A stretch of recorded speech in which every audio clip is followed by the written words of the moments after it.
Okay guys, before we get to how all of that happened, I want to give you guys all a huge thank you this Thanksgiving. I know that I try to say this as often as possible, but none of this would be possible without all of you guys. So on this Thanksgiving, we at the BDD family, we're super thankful for all of you guys. We really appreciate your support throughout this years and helping us build this awesome company. Thank you so much. And we are so excited for everything else that we are going to be building that's coming down the line. Again, just a huge thank you guys. We never take for granted all the support that we get from all of you, so thank you. We hope that you're gonna have an amazing Thanksgiving with your family, eat a lot of good food. I know that I am. And before we get to the video, one more thing. This Black Friday, we are gonna be having our Black Friday sale, which you guys know that it is our biggest, it's one of our only sales and the biggest sale that we have throughout the year. The entire store BDD products are going to be on sale up to 15%.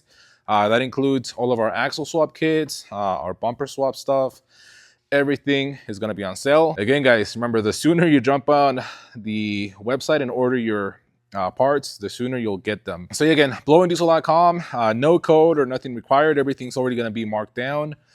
And yeah, guys, again, huge thank you, and let's jump to the video. Alrighty, guys, so we have the truck on the lift. Honestly, kind of crazy that I have my own truck on my own lift now.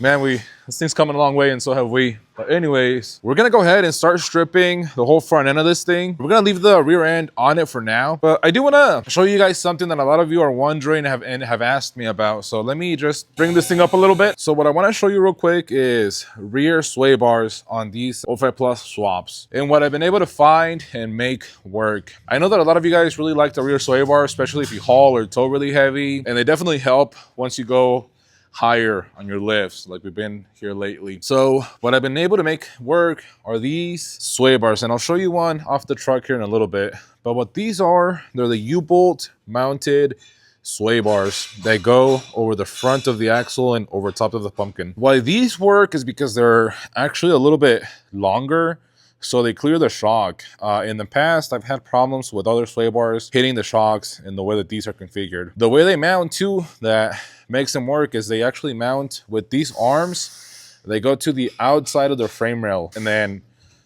the OBS trucks have a few holes already drilled into the frame. So you might have a few options of how to mount these arms, or you might have to just drill new holes, which is not a big deal. But again, I don't think you should have to. You can just use one of the existing holes that are already on the frame, and you'll have a sway bar. Now, as you can see, this one comes pretty close to the shock body. And that's because I'm using this style of shock mount that doesn't extend the shock out as far as the one that we make now. So that shouldn't be a problem, especially, sorry about all the noise, guys. We're an active shop. And also, especially if your shocks have the body on top and the shaft down below. So that shouldn't be a big deal. But even like that, your truck shouldn't really move enough for that to touch. So here's what that sway bar looks like off of the truck.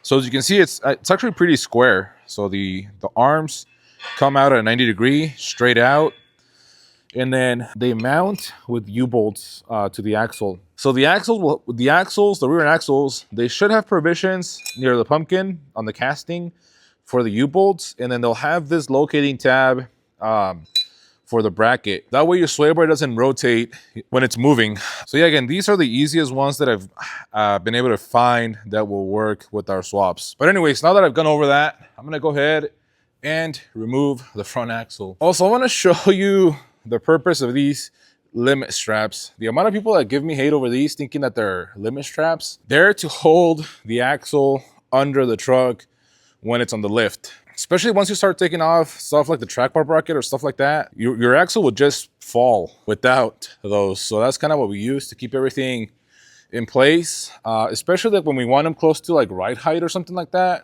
That's kind of what we use those for. They're not limit straps, guys. Also, before I forget to mention, I believe these sway bars came out of like an NOA truck. I want to say this particular one, but this same style can be found in a lot of the 99 up Super Duties. You just gotta make sure that it comes with this bracket that has the hole offset to the top, not in the center, because the OBS trucks use that same setup, but that hole was right at the center, not offset to the top. And from what I've tried, these ones fit better.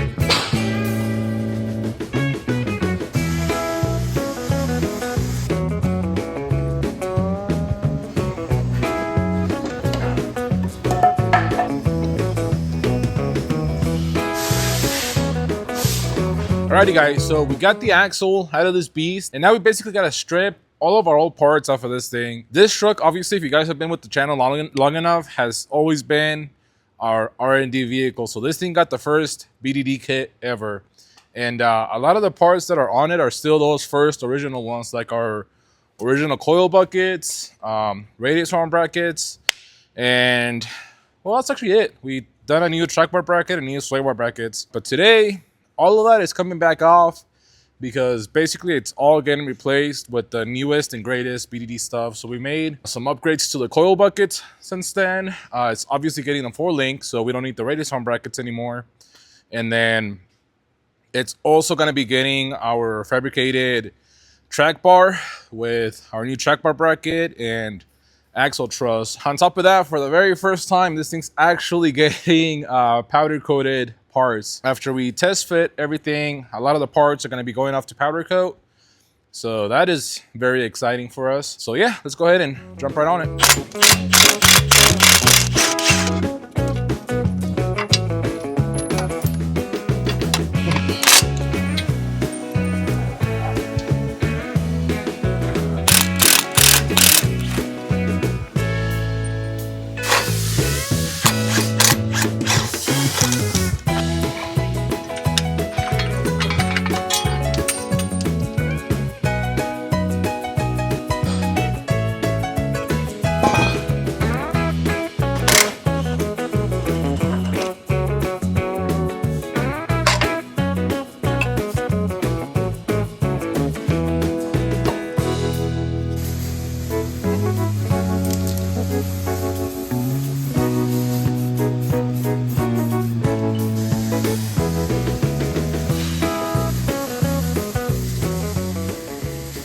All right, guys, so hopefully the audio is not too bad. We're always working.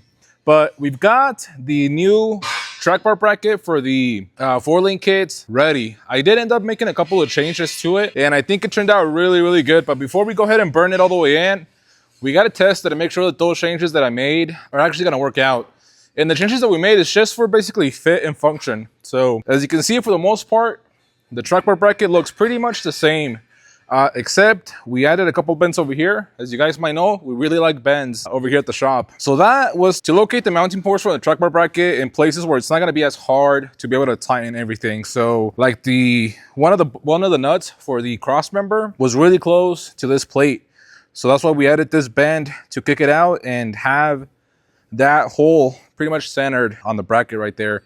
Same for the top. We were having a lot of problems being able to, get to that nut. We went ahead and offset this a little bit more this way so that we could access that nut a little bit better. And overall, I think that it actually makes the bracket look better. It gives it more dimension. Again, we really like adding bends to our parts around here, so that's what we did.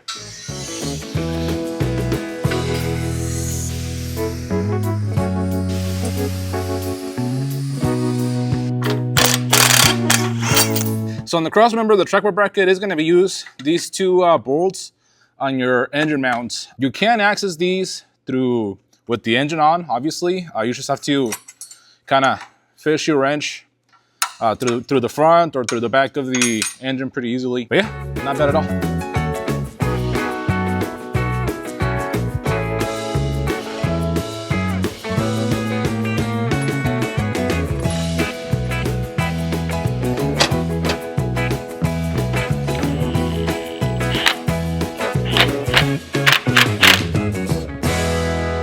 All right, guys, and this is what we're looking like with the bracket fully installed. I'm really happy with the fit. The only thing is that I messed up welding that little brace in there. It was supposed to be the other way around, but that's pretty easy. It's got just a couple little tacks that I got to break off and re-weld. Another thing that I forgot to mention is that we added this little notch on this leg of the bracket to clear this little hump that the crossmember has. That allows these plates to sit a lot better on the cross member. So I'm pretty happy with the way that fits. And like I said, I'm just gonna go ahead and weld this on the right way. That way we can actually put on this nut. I don't know what I was thinking, but yeah, should be good to go.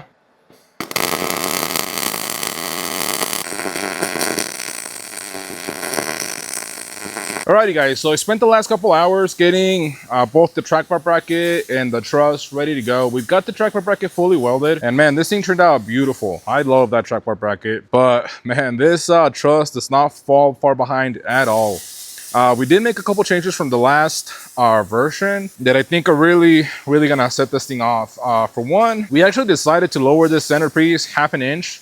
So before, these welds right here were done in an open corner up here.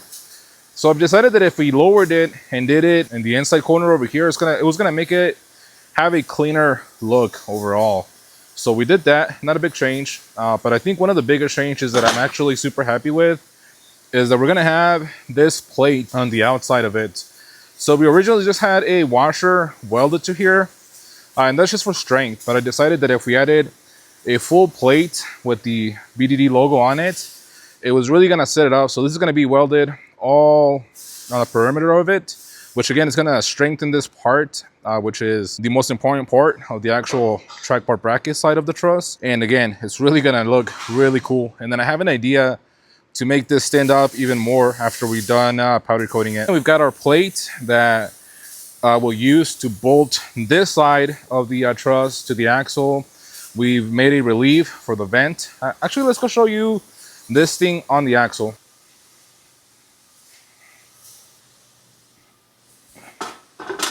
Here is the fit, and again, this thing is, man, it's fitting so good. If you've been following the previous builds, this is a weld-on axle truss. So you're gonna weld on the tube all over there. Now on this side, on the pumpkin, obviously this thing is cast, and it's really not a wise idea to weld to cast, mild steel to cast. So what we did is we came up with this plate that you'll drill and tap a 1/2 inch bolt, 1/2 inch 20 bolt right there. And that way this side will be nice and tight and you won't have to weld it to the axle. Man, this thing is gonna look so killer.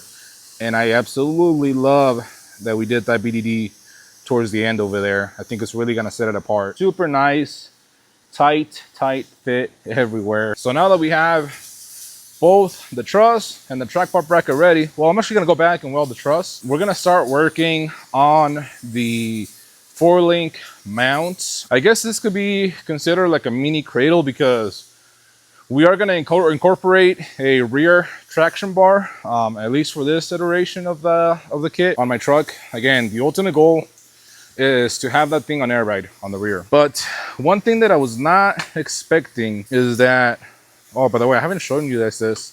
So we have several options for the 4-link mounts. And one of them is getting them solid with just the cutouts, with just the overlays for the design. We want to make a kit that everybody likes, that, because I know that some people love the cutout look, and some people like more of the nice, strong, solid look without any cutouts. So that's kind of what we've done. So as you see here, we have, and we're gonna have multiple options for these brackets, but we have the option with the cutouts, and then we have the options with no cutouts but overlays. And that's, I mean, obviously we still gotta build it, but like this one's gonna get the cutouts, the overlays. You can get just the cutouts, you can get no cutouts, no overlays, or you can get with the cutouts, with the design, and the overlays. I'm sorry guys, even I'm confused now about that. But the thing that I never, well, I thought about it, but I didn't think it was gonna be that bad. And let me go ahead and race the truck. And by the way, everything that I'm gonna say, basically is just gonna apply to the single cabs, like myself, like my own truck. But basically, we made a long arm 4-link for these things to give the arms a nice long look that was gonna look proportional. And I designed this around Bryce's crew cab long bed. I realized that obviously, well, I guess let me say the problem that I'm having first. The 4-link mounts are gonna be like right here, right where the frame goes, you know, dips back up. So it's not gonna give me enough space to put that that mount on the frame. So what I'm considering is either moving it forward a couple of inches to clear that that curve going up, or modifying it to where it'll have that bend going up already built into it. Basically what I'm trying to get at. So, I mean, all I gotta do is just build one of those brackets, put it up to the frame and see how it looks and see what I want to do. With these trucks being so much shorter, I think it actually wouldn't look that bad moving the mount a few inches forward, and it would still be a long arm kit, 4-link. It just wouldn't be as long as it is on the crew cabs, and I think it would look better. That's just because I think if we don't move it, I mean, the 4 links are going to be like right here, and I think they will look a lot better kind of centered under the cab. But before we make any decisions, we're just gonna go ahead and build the mounts that we're gonna use on this thing anyways, see how they look and see if it's worth. Man, it's impossible to film in here. But yeah, see if we like where they end up at and if it's worth modifying it to kind of come up and meet the frame up here a little bit better, or if we just want to move it forward a few inches and go that way. So again, like I said, we will kind of think about that, and I'll let you know what, and well, I guess you guys will see what we end up figuring out. That will be for next week's video. Now, before we go, I gotta remind you guys that this week is gonna be our Black Friday sale, which is one of our only sales that we do during the year, and our biggest sale for sure.